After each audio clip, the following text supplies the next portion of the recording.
might not guess, I'm not going to read every page here, but this is the short version of Obamacare. It's like 1,100 pages, and I'll tell you how many is the original.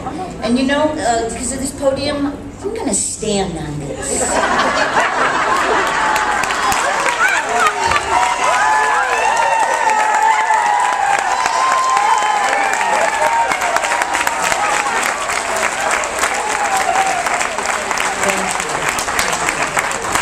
Oh, good evening to all the women for Romney Rally victory.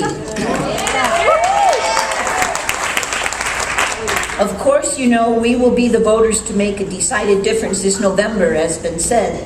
Since 1980, the proportion of women who vote has consistently topped the proportion of men who do.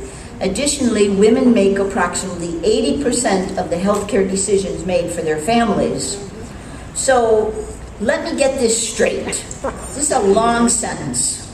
We're going to be gifted with a health care plan we are forced to purchase and fined if we don't, which purportedly covers at least 10 million more people without adding a single new doctor, but provides for 16,000 new IRS agents, written by a committee whose chairman says he doesn't understand it, passed by a Congress that didn't read it but exempted themselves from it, and signed by a president who smokes with funding.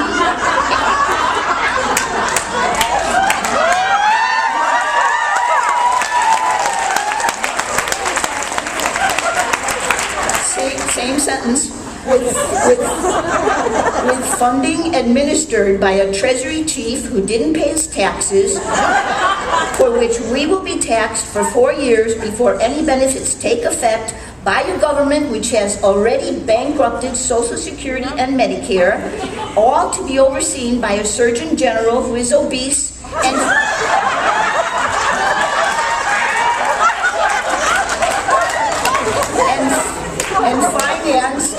financed by a country that's broke.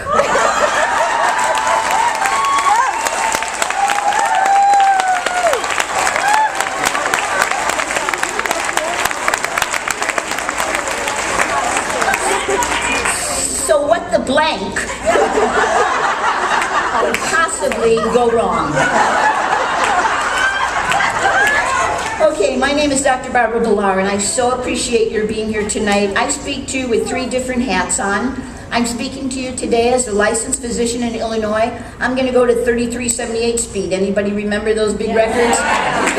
I'm limited on time here, so I'm going to speed it up. So I'm talking to you as a licensed physician who has seen the slow erosion of the continuity of medical care being stolen from the citizens of the United States. I'm also speaking to you as a licensed attorney in Illinois who knows that the answer to everything in law and government is, it all depends. And I am speaking to you as a previous Benedictine nun and always as a Christian who sees that our religious freedom is now being disregarded and mocked.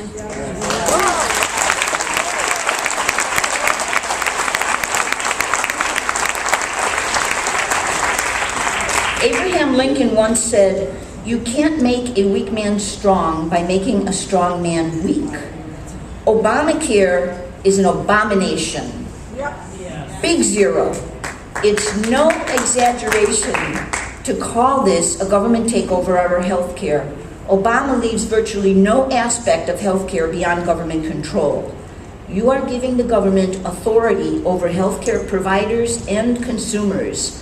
This is a descent into rationing and socialism. Rationing is ugly, cold-hearted, and unfair. It violates the trust between doctors and their patients. Rationing is what Obamacare is all about. Democracy is in danger, and IPAB is where the rationing will take place, the Independent Payment Advisory Board, which are 15 members appointed by the President. This board makes the recommendations for cuts in Medicare services or for reductions in reimbursement, and will not be subject to any congressional approval, but will take effect by administrative fiat right now. By tolerating Obamacare, we are handing our moral compass to unelected bureaucrats to make decisions regarding policy for some of our most personal healthcare decisions. When I have anything to say about this, I will see that Obamacare is repealed and defunded and replaced with far superior reforms. And believe me,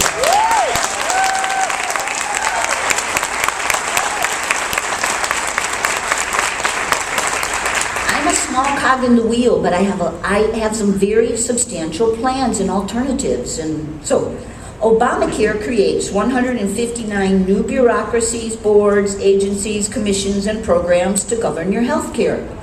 We've become one nation under too many laws. Obamacare refers to the Patient Protection and Affordable Care Act, which was signed into law on March 23, 2010. It is overpromised and underfunded. It is creating a recipe for the denial of treatment. It is over 3,256 pages of debatable, complex instructions. I have the short version here. It really should be called your end-of-life care options. God created us. He should decide how long we live, not Obama.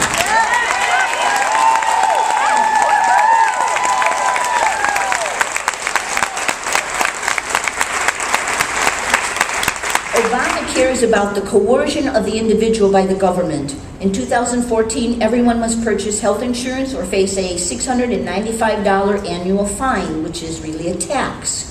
Fathom the hypocrisy of a government that requires every citizen to prove that they are insured, but not everyone must prove that they are a citizen.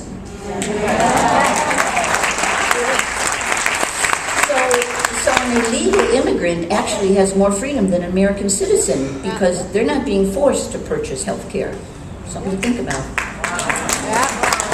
Obamacare is deeply disturbing because it chisels away at our most basic God-given freedom, and that is free will, freedom of choice. We need to see this for what it really is, the annihilation of our basic human rights. This is only the tip of the iceberg. It violates our freedom of religion to practice as we believe and not have the government say what you will and will not hold as deeply convicted principles in your life. For example, to mention some crucial issues among so many in this act, abortion. Obamacare marks a decisive pro-abortion shift.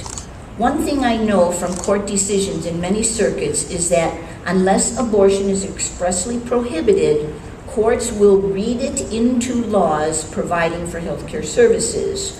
You will have no say as to whether you want your tax money spent this way or you do not. Secondly, the Health and Human Services contraceptive mandate. That requires health insurance companies to include contraception services in their healthcare plans, regardless of religious or moral obligations. This means required coverage for sterilization, as well as for all FDA-approved contraceptive medicines and devices are included. Even the recent most kind of pacifying revision still forces religious organizations to compromise their moral conscience.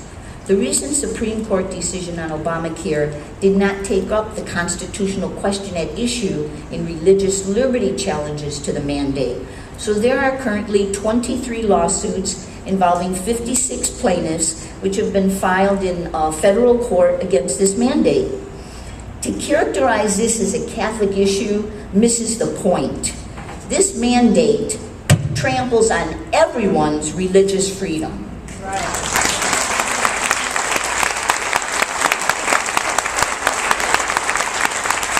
Which takes me to my next point, the assault on religious freedom. If there's one thing that our Creator has given us, it is most definitely freedom and our free will.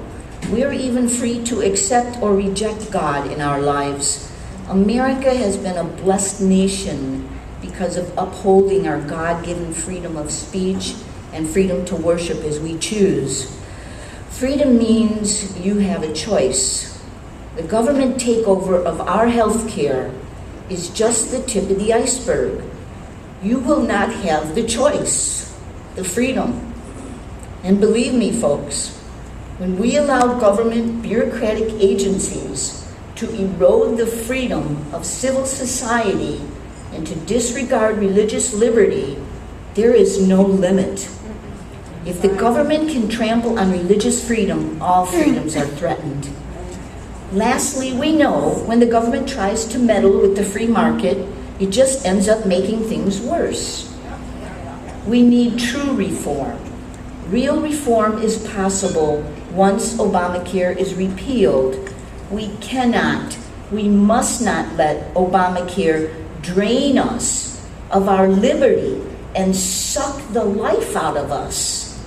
Governor Romney delivered one of his tightest lines of his campaign when he said, "What the Supreme Court did not do on its last day in session, I will do on my first day if elected president."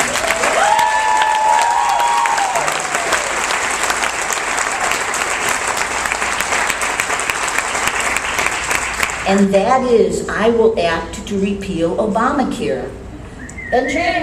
Benjamin Franklin once said, "Energy and persistence conquers all things." Join me in being heard loud and clear. Hands off our health care.